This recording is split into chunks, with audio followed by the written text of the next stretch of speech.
संगीत की लहरी से सभी को मनमुग्ध करने वाले आचार्यों के चरणों में मेरा प्रणाम। मूल पाठ पर पाठ कर रहे आचार्य जी को प्रणाम। भक्तिमयी प्रेममयी माताओं को प्रणाम। दादा दादी नाना नानी के समान बड़े बुजुर्गों को प्रणाम। और नन्हे मुन्ने भक्तों के हृदय में मेरी प्रभु की छवि देखते हुए उनके चरणों में प्रणाम एवं सभी को राधे राधे। श्री कृष्ण कथा समारोह द्वितीय दिवस।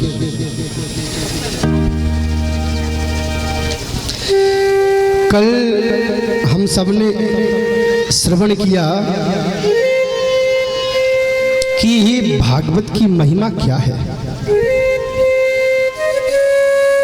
किस प्रकार एक पापी व्यक्ति जो पाप करने के बाद भी पिशाच बन गया, इस भागवत की कृपा से वह भी देवलोक को प्राप्त हुआ। आखिर भागवत हमें सिखलाती क्या है? भागवत कराने का, ऐसे धार्मिक आयोजन कराने का आखिर तत्व है क्या? आज इस पर हम चर्चा करेंगे। आइए पहले हम भागवत जी में प्रवेश करते हैं। भागवत जी के प्रथम स्कंद में श्री द्वैपायन व्यास जी महाराज ने मंगलाचरण किया है। और जब मंगलाचरण किया तो व्यास जी का हृदय जल उठा।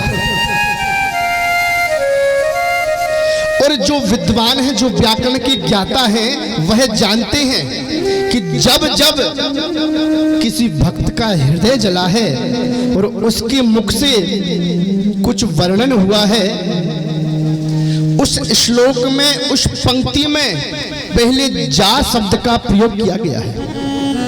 जा शब्द क्यों प्रयोग किया गया? विद्वानों की भाषा में जा शब्द को दग्धाक्षर बोलते हैं। दग्धाक्षर मतलब जला हुआ अक्षर।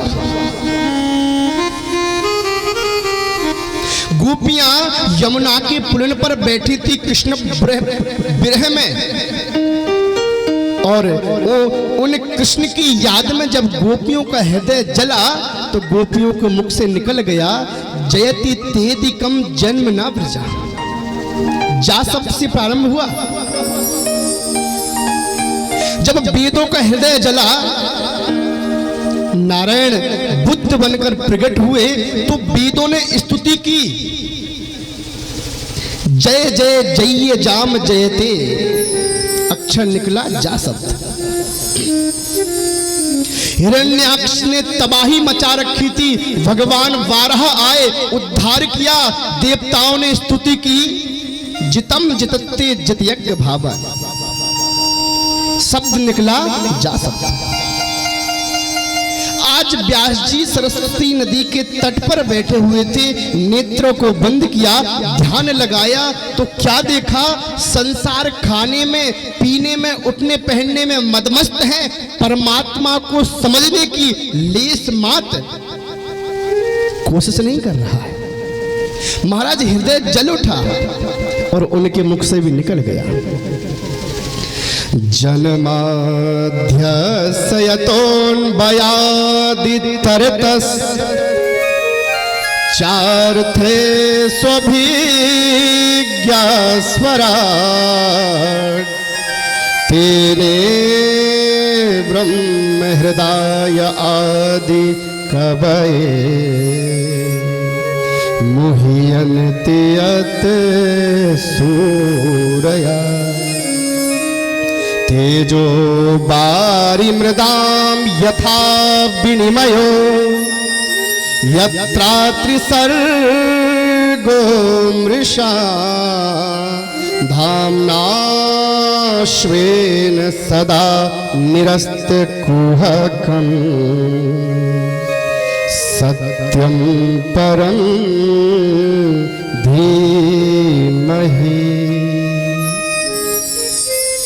व्यास जी का हृदय जला। उनके मुख से भी जा शब्द से स्तुति प्रारंभ हुई है। जन्माद्यस्य यतोऽन्वयादितरतः तरता, मैं उस स्तुति तो कर रहा हूं, लेकिन किसकी? जो जन्म का आदि है, हेतु है, जो जन्म देता है, पालन करता है और रुद्र बनकर लय कर देता है। लेकिन प्रिय बंधुओं, एक बात बहुत ही समझने की है, जरा ध्यान दीजिएगा। इसमें क्या लिख रहे हैं व्यास जी? सत्यम परम धीमहि। परमात्मा कौन है? परमात्मा परम सत्य है। परमात्मा सत्य है। एक ग्रंथ में लिखा है कि परमात्मा सत्य है, इसके अलावा सब कुछ असत्य है। और देखा जाए तो यह सच भी है कि परमात्मा के अलावा इस संसार में कुछ भी सत्य नहीं है। लेकिन यदि बुद्धि पे जोर डालो तो जो सत्य परमात्मा है, जब उसने ही यह सृष्टि बनाई तो ये असत्य कैसे हो सकती है भैया?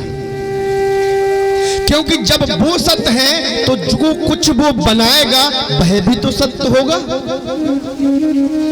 तो बोले सत्य तो है, संसार भी सत्य है, आप भी सत्य है, लेकिन कैसे? हम परिवर्तनशील हैं और परमात्मा परम सत्य, जो कभी नहीं बदलता, सदैव जो रहता है वह परम सत्य है। जैसे कि एक उदाहरण से समझिए, किसी भाई से अभी आपने कथा श्रवण करते हुए प्रश्न किया, भैया समय क्या हो गया है? उस भाई ने घड़ी देखी और कहा भैया 2:30 बज गए। आपने 1 घंटे बाद पुनः पूछा, भैया क्या समय हुआ? उसने कहा भैया 3:30 बज गए।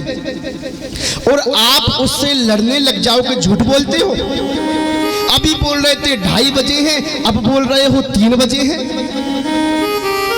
तो वो झूठ नहीं बोल रहा है, उस समय वास्तव में 2:30 ही बजे थे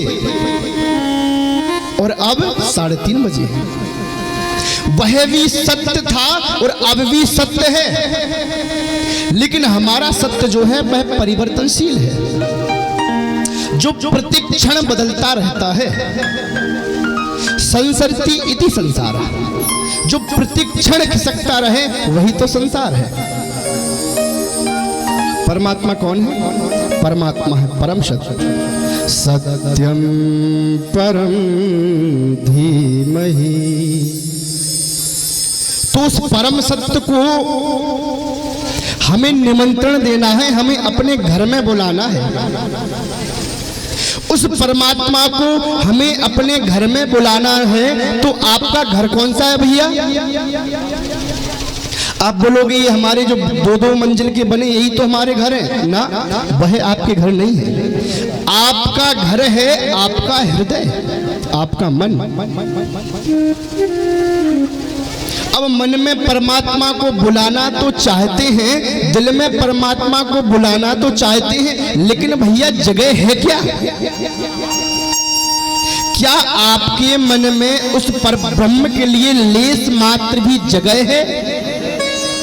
इसमें तो संसारिक दृष्टि से सारे रिश्तेदार, सारी गृहस्थी भरी हुई है।